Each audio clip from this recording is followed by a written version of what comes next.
I'm going to give you a backtrack. Right around the 40s, 1940s and 50s, they came up with this really great concept. They said, hey, people are nervous. They're worried. We don't want them to feel scared. Kind of like right now. You know what I'm saying? There was 2 wars, depression. Let's invent something that doesn't really work, but let's pretend. And we pretended there was something called the middle class. So you remember we were kids, Little House on the Prairie. You got to admit it, you're tough, but you watched it, didn't you? Little House on the Prairie. I've seen it a little bit. Come on. Yeah, somebody knows what we're talking about. I know. Truth, right? This is the fucking Illuminati trying to get the podcast. Illuminati's after us. You got God damn. Soros and Gates are after us.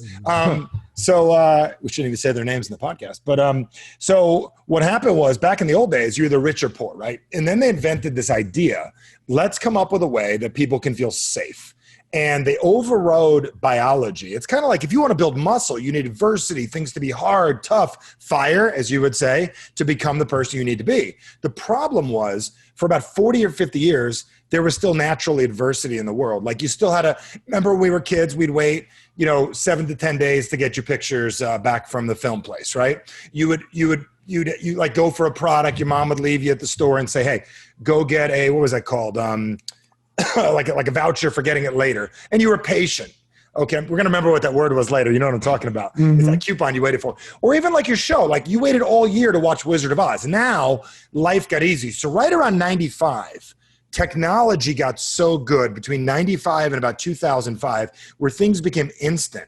So natural adversity went away. So this whole concept of middle class, which kind of worked because you still had to walk places, you still had to go to Blockbuster, you still had to wait. By 2005. But that was most of us. Most of us had to do all that stuff. Almost everyone in the world. Everyone somewhere. And folks, let's just get real. I can't speak for growing up in a little place where people don't have running water. I can't speak for that. That's not the conversation we're having right now. The conversation we're having is in North America, in Canada, in most of Europe, people would walk to a store. They'd park a car. They'd walk in. They didn't have Amazon delivery and like whatever it is. So life got so easy in the last 10 to 15 years. And we didn't see it sneaking up after Microsoft and everything built Windows and Word and the phones and all that kind of crap along the way. Life got so easy that average used to be a way of getting ahead. Now, if you're average, you die. And I don't mean average me versus you. If you only play the minimal version of you, you're fucked in life. You're never going to get anywhere and you're going to be miserable.